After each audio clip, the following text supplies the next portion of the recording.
There is a fundamental trust that underpins the very architecture of any civilized society. It is an unspoken agreement, a social contract entered into by the governed and those who govern, often without our conscious thought, from the moment we are born into a nation. We, the people, grant our governments immense, almost unimaginable power. The power to create laws that shape our lives, the power to levy taxes from our labor, the power to imprison our bodies, and the ultimate sovereign power to wage war and take human life in the name of the state. In return for this vast and often terrifying grant of authority, we expect, at a bare foundational minimum, protection. We expect that this power will be wielded on our behalf, to defend us from foreign enemies and to maintain a just and stable domestic order.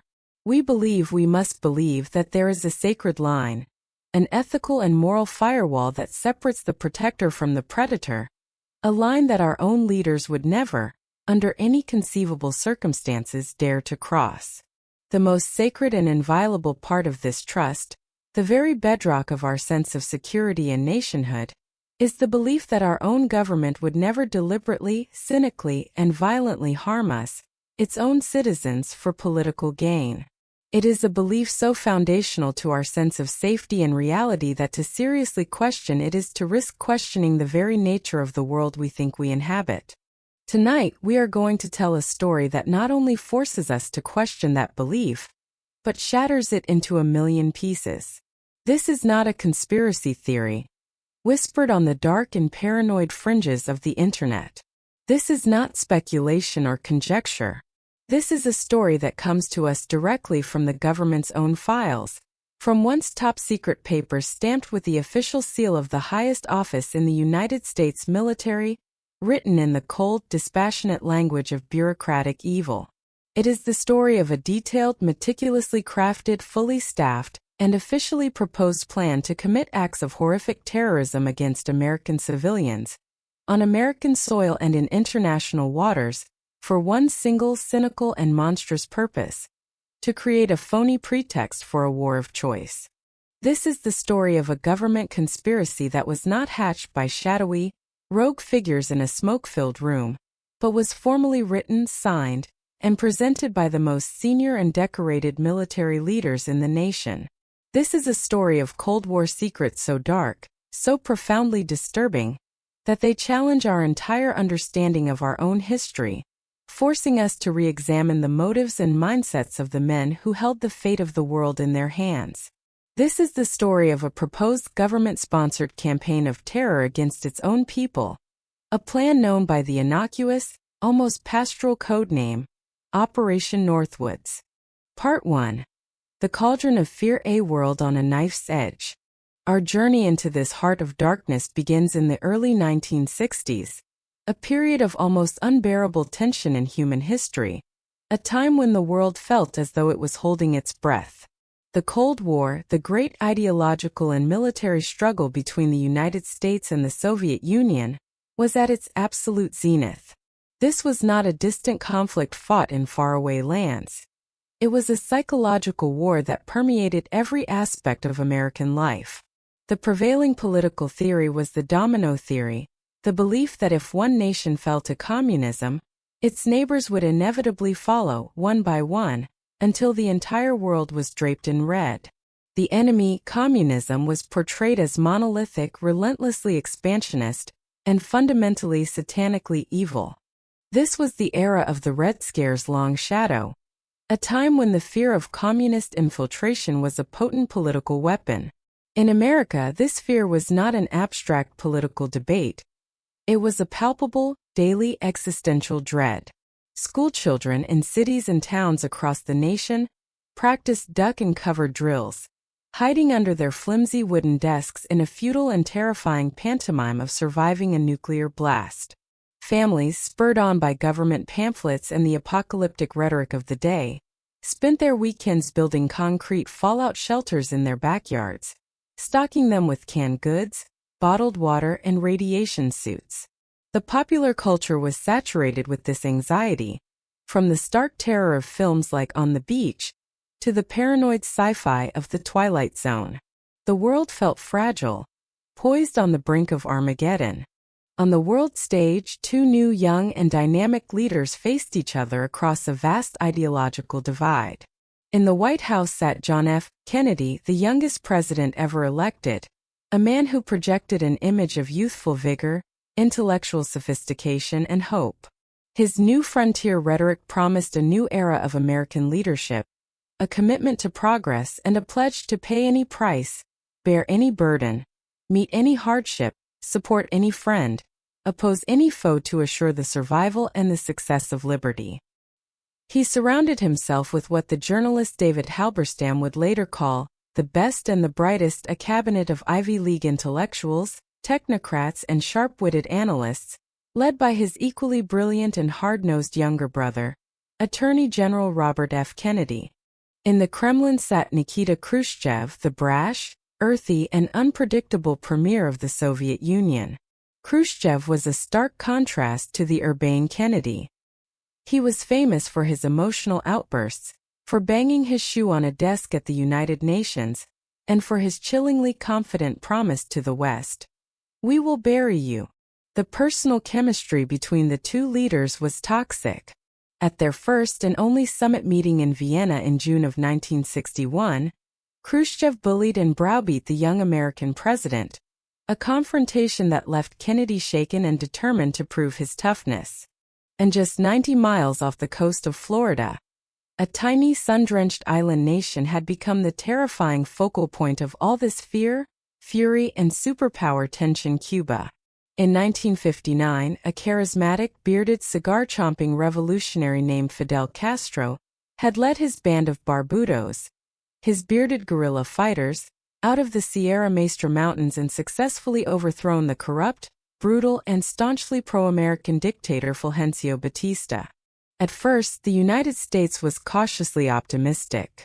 Many in the American press and public, tired of supporting Batista's thuggish regime, saw Castro as a romantic democratic reformer, a homegrown hero for the Cuban people. But that optimism quickly curdled into horror as Castro revealed his true political colors. He summarily executed thousands of his political opponents in show trials. He embraced Marxist-Leninist ideology and forged a powerful economic and military alliance with Khrushchev's Soviet Union. And most gallingly for American interests, he began a sweeping program of land reform and nationalization, seizing and expropriating billions of dollars in American-owned assets: vast sugar plantations, productive cattle ranches, critical oil refineries, and the lavish mafia-run hotels and casinos that had made Havana a decadent playground for wealthy Americans. To the hawks in Washington and the Pentagon, the CIA, and the halls of Congress, this was an intolerable and deeply humiliating situation. A communist outpost, a Soviet client state, had sprung up in America's own backyard, a direct and flagrant violation of the Monroe Doctrine, the long-standing U.S. policy of opposing European colonialism in the Western Hemisphere. Cuba was now seen as a grave strategic threat, a potential base for Soviet military operations, a galling political embarrassment, and a revolutionary cancer that they believed had to be excised before it could metastasize and spread throughout Latin America. The Eisenhower administration, through its powerful director of Central Intelligence, Allen Dulles, began making secret plans to overthrow the Castro regime. When John F. Kennedy came into office in January of 1961, he inherited these plans. The CIA, led by Dulles and the operations chief architect, the brilliant but arrogant Richard Bissell, presented Kennedy with a plan for a covert invasion of Cuba. The plan, codenamed Operation Zapata, called for a brigade of about 1,400 Cuban exiles, who had been secretly trained and equipped by the CIA in bases in Guatemala, to land on the island and, supported by the Cuban underground, spark a popular uprising that would topple Castro. Kennedy had serious doubts. He was instinctively wary of a large-scale, overt military operation that could be easily and publicly traced back to the United States. He was concerned about the reaction from Latin America and the potential for Soviet retaliation in other global hotspots, like Berlin. He approved the plan, but with several critical and ultimately fatal modifications.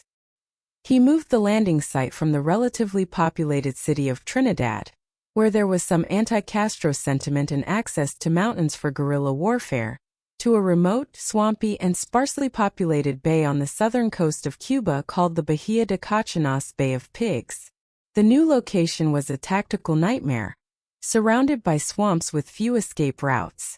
Most crucially, Kennedy, obsessed with maintaining plausible deniability, drastically scaled back and then, at the last minute, called off the direct U.S. air support from Navy jets that the invaders had been promised was absolutely essential for their success.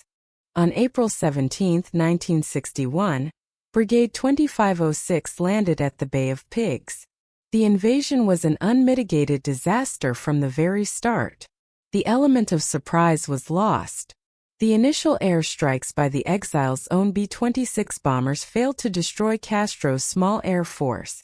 The promised popular uprising never materialized. Castro's secret police had already rounded up thousands of suspected dissidents.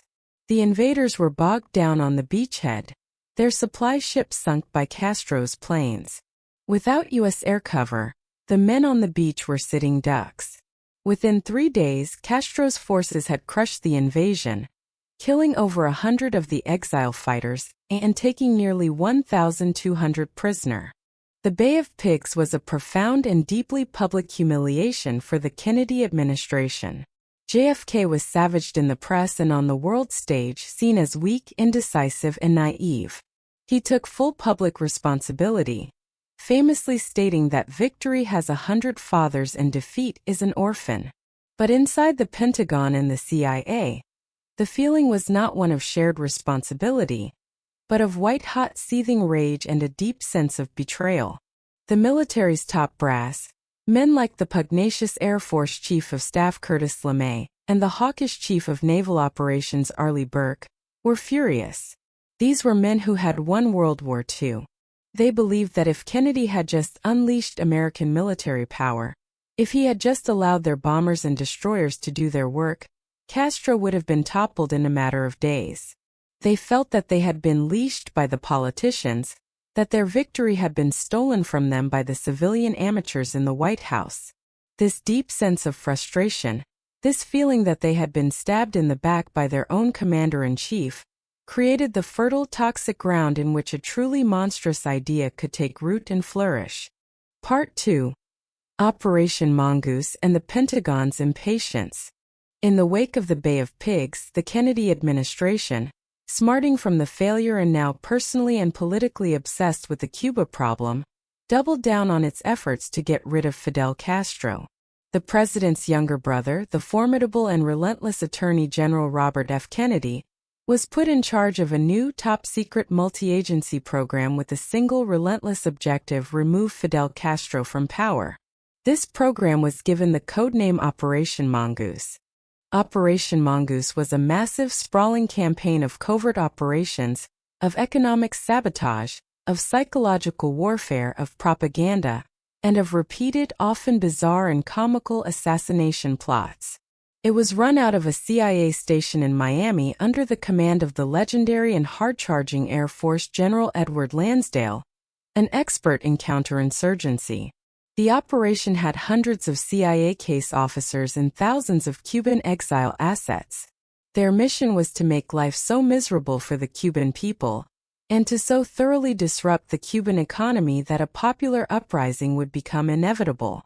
The Mongoose operatives contaminated shipments of Cuban sugar. They damaged industrial machinery. They spread anti-Castro propaganda through radio broadcasts. And most famously, they engaged in a relentless series of assassination plots against Castro himself. The CIA's Technical Services Division, their real-life Q branch, was tasked with coming up with ingenious ways to kill the Cuban leader. The list of plots reads like something out of a spy movie spoof. They tried to poison Castro's cigars with botulinum toxin. They tried to plant a hypodermic needle filled with poison in a pen. They tried to plant a beautifully ornate, but lethally explosive seashell in his favorite scuba diving spot. They developed a plan to contaminate a diving suit with a fungus that would cause a chronic and disfiguring skin disease. They even considered dusting his broadcasting studio with a chemical similar to LSD that would cause him to have a rambling, incoherent meltdown on live television, thus destroying his charismatic image. In one of their most desperate and morally bankrupt schemes, the CIA made a pact with the devil. They hired senior figures in the American Mafia, specifically Chicago boss Sam Giancana and Florida boss Santo Trafficante Jr., to carry out a hit on Castro. The mob bosses, who had lost their lucrative and beloved Havana casino rackets when Castro took over, were only too happy to help. But even the mafia, with their expertise in murder, failed. Nothing worked. Castro, it seemed, had the luck of the devil, and his counterintelligence services, led by the ruthless Manuel Pinheiro, were ruthlessly efficient. As Operation Mongoose sputtered and failed throughout late 1961 and early 1962, the hardliners in the Pentagon grew increasingly impatient and disgusted. They saw Mongoose, with its nutty schemes, as a waste of time and resources. They didn't want to play these silly, amateurish cloak and dagger games. They wanted a real war. They wanted a full-scale U.S. military invasion of Cuba to remove Castro once and for all. Their existing operational plan for an invasion, Oplan 312, called for overwhelming force, an amphibious assault by the Marines, an airborne drop by the 82nd and 101st Airborne Divisions, and a massive bombing campaign by the Air Force. They were confident it would be over in a week. But there was a problem, a big one. They had no justification.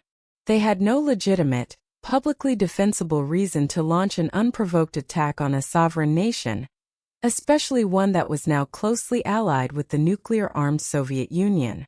An open act of American aggression could trigger a global crisis, destroy America's moral standing in the world, and perhaps even ignite World War III. The American public and the world would never support it. They needed a pretext. They needed a casus belli, an incident, an attack that would galvanize public opinion, and provide the moral and legal justification for war. And if such an incident didn't occur naturally, the men at the very top of the U.S. military establishment were prepared to manufacture one themselves. Part 3. The Architects of Deception and the Northwoods Document. This brings us to the central figure in our story, the man whose signature sits atop this infamous document, General Lyman L. Lemnitzer. In 1962, Lyman Lemnitzer was the chairman of the Joint Chiefs of Staff, the highest-ranking and most powerful military officer in the United States. He was a decorated and highly respected four-star general, a West Point graduate who had served as a senior staff officer and commander under Eisenhower and Patton in World War II, and as the overall commander of U.S. and UN forces in the Korean War. He was the very picture of the stern, unsmiling establishment military man. He was also a staunch old-school Cold Warrior, a man who saw the world in stark, unambiguous black and white terms.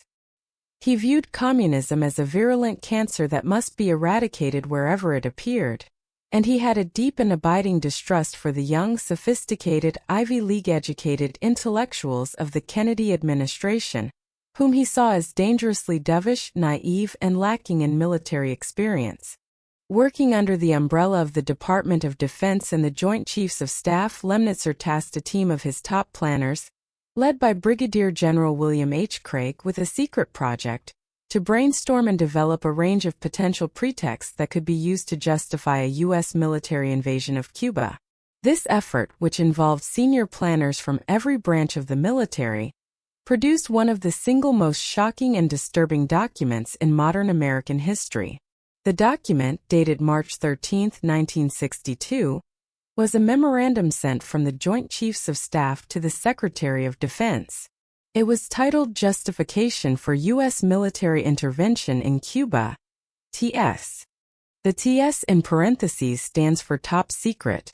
It is crucial to understand what this document was and what it wasn't. This was not a rogue memo from some low-level crank in a basement office.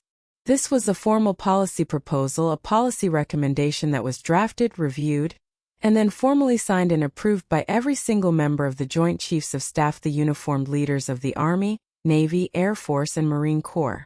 It was then officially transmitted up the chain of command for consideration and approval by the civilian leadership. The plan it contained was given the codename Operation Northwoods. The very existence of Operation Northwoods remained one of the most tightly held Cold War secrets for nearly 40 years. It sat in a classified vault, a testament to a dark road not taken. It was only in the late 1990s, thanks to the declassification efforts of the Assassination Records Review Board (RRB), a civilian body created by Congress in the wake of the public outcry following Oliver Stone's controversial 1991 film JFK, that this document and millions of others finally saw the light of day. The investigative author and historian James Bamford was the first to uncover the Northwoods memo and publicize its full, horrifying details in his 2001 book Body of Secrets. What these declassified documents revealed was shocking beyond measure, even for seasoned historians of the Cold War. The memo begins with a cold, clear-eyed, and chillingly amoral premise. It states, "The desired resultant from the execution of this plan would be to place the United States in the apparent position of suffering defensible grievances from a rash and irresponsible government of Cuba, and to develop an international image of a Cuban threat to peace in the Western Hemisphere." In other words, the goal was not to respond to a threat but to invent one. The document continues, stating that such a plan should create a series of well-coordinated incidents which would be planned to take place in and around Cuba. Such a plan should create the necessary impression of Cuban rashness and irresponsibility on a large scale, directed at other countries as well as the United States. The goal, it states baldly, is to develop a communist Cuban terror campaign in the Miami area, in other Florida cities, and even in Washington. The document then proceeds to lay out a series of specific, detailed, and meticulously planned proposals for what are known in the intelligence world as false flag operations, attacks secretly carried out by one's own side but designed to look like the work of the enemy.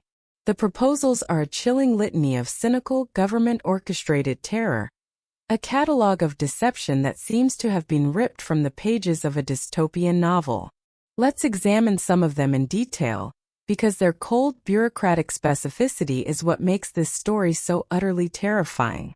The first category of proposals involved creating incidents at sea, designed to provoke outrage and make Cuba look like a lawless pirate state. The memo suggests, "We could blow up a U.S. ship in Guantanamo Bay and blame Cuba." It then explicitly and shamelessly references the 1898 sinking of the battleship USS Maine in Havana Harbor, a mysterious explosion that was blamed on Spain and used as the primary justification for the Spanish-American War. The document states with stunning cynicism, the memory of the Maine could be revived. In other words, they were proposing to repeat a classic and highly successful historical false flag pretext for war. The plan went further. It suggested staging sham attacks on the Guantanamo Bay Naval Base, with fake Cuban mortar rounds being fired into the base from outside the perimeter, causing some cosmetic damage and wounding personnel with pre-planned sabotage. They even suggested blowing up their own ammunition dump on the base and blaming it on Cuban saboteurs, or staging a funeral for mock victims to generate sympathetic news coverage. The next category of proposals involved incidents in the air, and this is where the plan moves from the merely cynical and criminal to the truly monstrous and psychopathic. The planners suggested, we could develop a Cuban communist terror campaign in the Miami area, in other Florida cities, and even in Washington. This campaign, they wrote, would involve exploding a few plastic bombs in carefully chosen spots, the arrest of Cuban agents, and the release of prepared documents substantiating Cuban involvement. They were proposing to detonate bombs in American cities and blame it on Castro, knowingly risking the lives of American citizens. But even that pales in comparison to the most elaborate, the most detailed, and the most diabolical of all the Northwoods proposals. This plan, laid out in a detailed appendix, was designed to create an incident so shocking, so tragic, and so outrageous that it would provoke universal condemnation and provide an ironclad justification for war. It involved a civilian passenger aircraft. The plan, codenamed Operation Dirty Trick, went like this. A real chartered civilian flight, perhaps from a CIA proprietary airline, would be filled with a carefully selected group of passengers. The memo chillingly suggests using a group of college students off on a holiday, a detail that maximizes the potential for public outrage. A flight plan would be filed from a major U.S. city, like Miami, to a destination in South America, like Jamaica or Guatemala. Then, at a designated point in the flight over Florida, this real aircraft would descend to minimum altitude and duck off civilian radar. It would land at a secure military base, like Eglin Air Force Base in the Florida Panhandle. The passengers, who would be federal agents or other assets in on the plan, would be offloaded, and the aircraft would be hidden in a hangar. Meanwhile, an identical-looking aircraft, a drone or a plane that had been secretly painted in the exact same livery as the civilian airliner, would take its place. This drone aircraft, remotely controlled, would then fly on the same flight path, heading towards Cuba. Once it was over Cuban waters, it would begin broadcasting a distress signal on an international frequency, a frantic mayday call, stating that it was under attack by Cuban MiG fighter jets. The drone would then be destroyed by a remote signal. It would explode in midair, scattering wreckage into the ocean. The world would be told that a civilian airliner full of innocent American college students had been mercilessly and wantonly shot down by Fidel Castro's Air Force. The deception would be total. The news would be a global sensation. The public outcry would be deafening. The justification for a full-scale military invasion of Cuba would be absolute and unquestionable. This was not a vague idea. It was a minutely detailed plan, right down to the proposed call signs of the aircraft and the location of the rendezvous point. It is a plan of such cold-blooded sociopathic cynicism that it is difficult to comprehend that it was written on official U.S. government letterhead by men who had sworn an oath to defend the Constitution and the people of the United States. The Northwoods document is a veritable catalog of such deceptions. The Joint Chiefs also proposed using MiG-type aircraft, secretly owned by the U.S. and flown by American pilots, to harass civilian airliners or attack U.S. shipping, to further the illusion of Cuban aggression. They proposed staging the shoot-down of a U.S. military F-86 fighter jet over international waters and claiming it was attacked by Cuban MiGs. The plan involved having the pilot fake an ejection and be picked up by a submarine, while a drone plane was destroyed. Another deeply disturbing set of proposals involved the large and volatile Cuban refugee community in South Florida.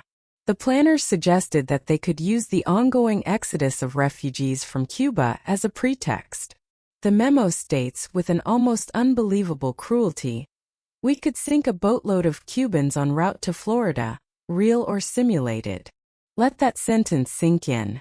They were proposing to murder Cuban refugees fleeing Castro's totalitarian regime, and make it look like Castro's own forces had done it, all to create sympathy and a pretext for war.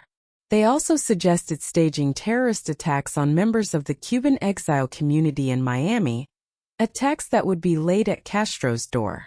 They were willing to kill the very people they claimed to be liberating. This document, Operation Northwoods, is a masterclass in the dark arts of a false flag operation.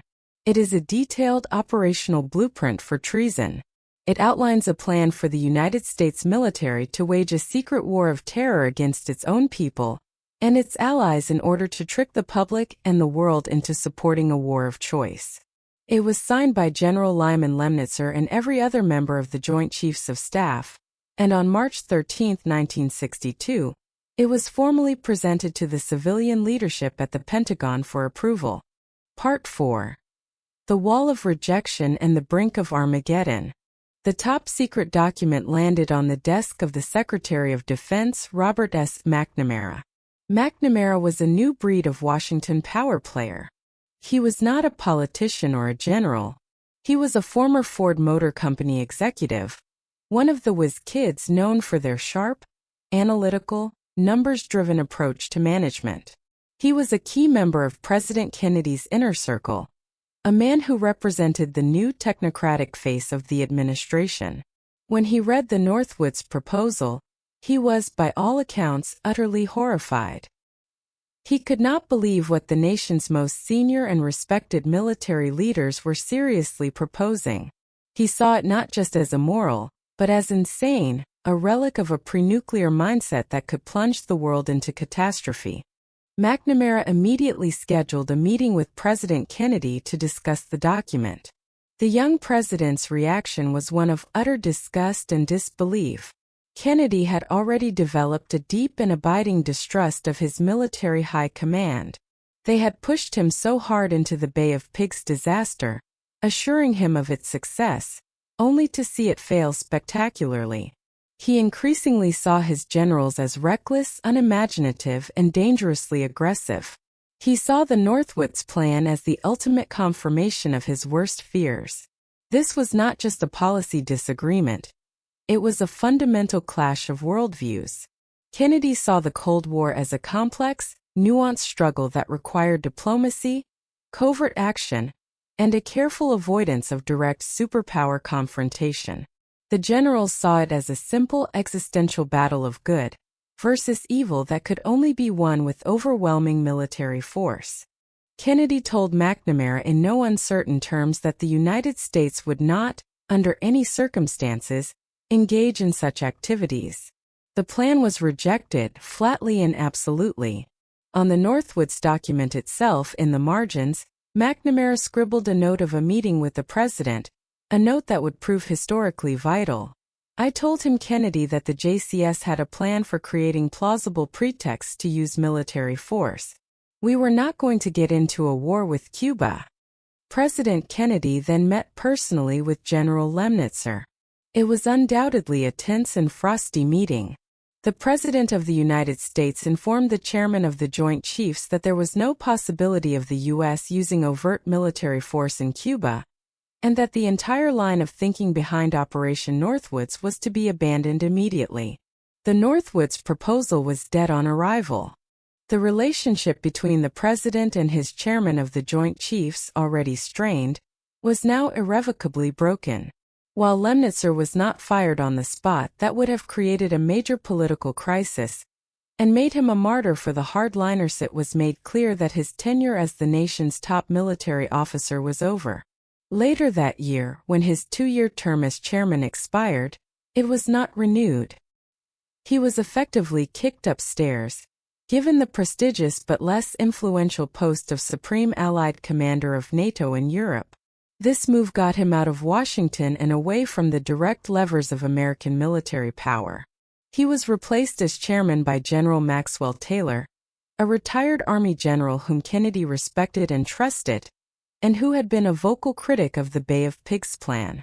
The rejection of Operation Northwoods is a crucial, but often overlooked, moment in the history of the Kennedy administration.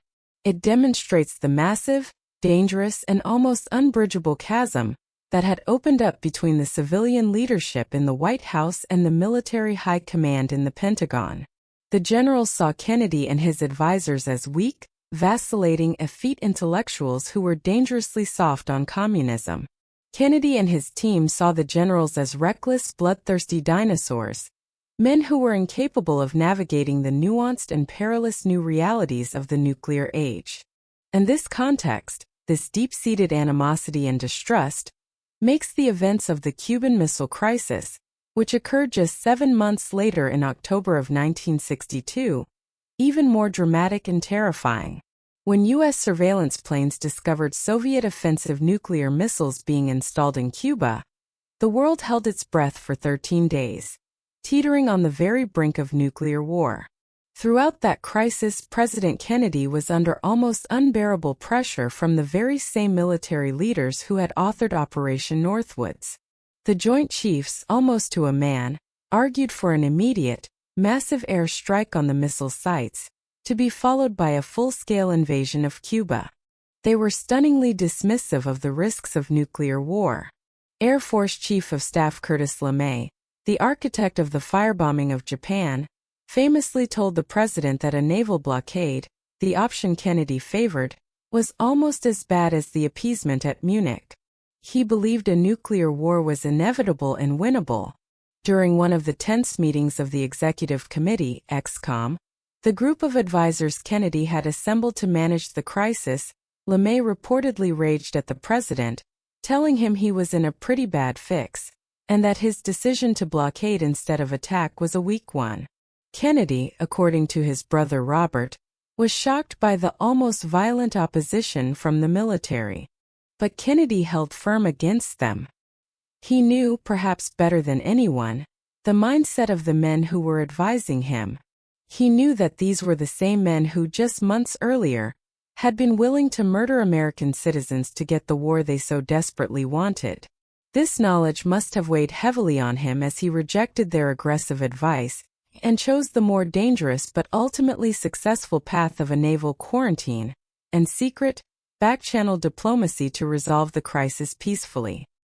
His rejection of Operation Northwoods was in a sense a prelude, a critical test of his will that prepared him for the even greater test to come. Part 5: Declassification, Legacy, and the Lingering Questions. The story of Operation Northwoods is also a crucial, and often cited, piece of evidence for those who research the JFK conspiracy. While the document in no way proves a conspiracy to assassinate the president, it provides something that many conspiracy theories lack: a documented, official record of motive and mindset. It demonstrates, in their own words, that the highest echelons of the U.S. military establishment felt a profound sense of hatred, contempt, and betrayal towards President Kennedy. They saw him as a traitor who was losing the Cold War, a leader who refused to use America's military might to defeat communism. For many researchers, Operation Northwoods is Exhibit A in the case that there were powerful, high-level figures in the U.S. government who believed that President Kennedy himself was a grave threat to national security and needed to be removed from power by any means necessary. The document proves that they were, at the very least, capable of contemplating acts of extreme treasonous violence to achieve their political goals. So how did we, the public, finally learn about this terrifying plan? For decades, the Northwoods document, and others like it, lay buried in a classified archive. Its existence was one of the deepest and darkest Cold War secrets. It was only in the 1990s that it was finally, and somewhat accidentally, unearthed. The public fascination with the Kennedy assassination, which was reignited by Oliver Stone's 1991 film JFK, led an outraged Congress to pass the President John F. Kennedy Assassination Records Collection Act of 1992.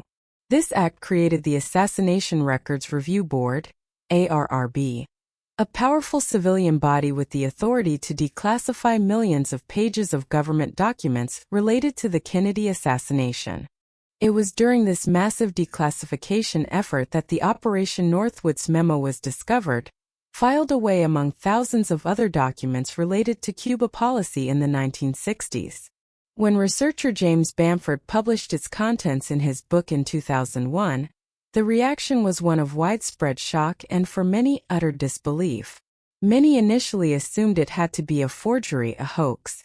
But its authenticity was quickly and irrefutably confirmed. It was real. The Joint Chiefs of Staff of the United States really had proposed a plan to wage a campaign of false flag terror against their own country. The legacy of Operation Northwoods is a chilling and deeply unsettling one. It is not just a historical curiosity. It is a stark and terrifying warning about the dangers of unchecked power, the poison of obsessive secrecy, and the profound moral corruption that can fester when a nation is in the grip of existential fear. It shows what people, even decorated patriots who believe they are acting in the best interests of their country, are capable of contemplating when they believe that the ends justify any and all means. It forces us to confront the uncomfortable truth that the line between a democratic government and a tyrannical one is not always a bright, clear line, but a fragile and permeable membrane that requires constant vigilance and courageous leadership to maintain. The document itself is a monument to a path not taken, a nightmare that was narrowly averted. It was averted because one man, the Secretary of Defense, and one President, John F. Kennedy, had the moral clarity, the political courage, and the fundamental decency to say no. But it leaves us with a terrifying, lingering question that echoes down through the decades. What if they hadn't? What if a different president, a different Secretary of Defense, had been in power? How close did we come to a world where the United States government became the very thing it claimed to be fighting? And now, I want to turn that question over to you. What is your reaction to hearing the details of Operation Northwoods for the first time? Does this confirmed, documented plan change your perception of American history, the Cold War, or the nature of government itself? How does this story affect your understanding of the tensions within the Kennedy administration, and the subsequent events of the Cuban Missile Crisis, and the JFK conspiracy theories that continue to swirl around his assassination? I encourage you to seek out these declassified documents online. You can read the Northwoods memo for yourself on the National Archives website. Read the cold, bureaucratic language. See the signatures. Let its reality sink in. And then let us know your thoughts, your analysis, and your feelings in the comments below. This is a story that should not be forgotten. It is a story that needs to be discussed and